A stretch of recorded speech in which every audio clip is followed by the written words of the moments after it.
Anim na kataong arestado matapos madiskubre ang mahigit 8 milyong pisong halaga ng methanol sa isang tanker sa Caloocan City.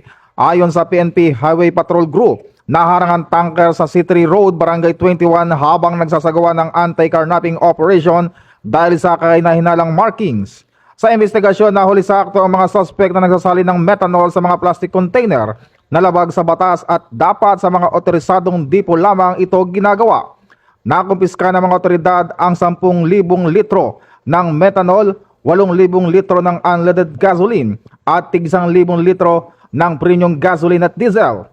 Pinag-iinalaang ginamit ang methanol bilang halo sa langis upang paramihin ang supply, ngunit maaari itong makasira sa mga sasakyan. Iniimbestigahan na rin ang may-ari ng tanker at mga posibleng pinagbentahan ng produkto. Kasalukuyang nasa kustodiya ng pulisya ang mga sospek at sasampahan ng kaukulang kaso. Mula po dito sa Campo Crame, ako po si Patrolman Adrian Dayaw nagbabalita para sa Police News Network.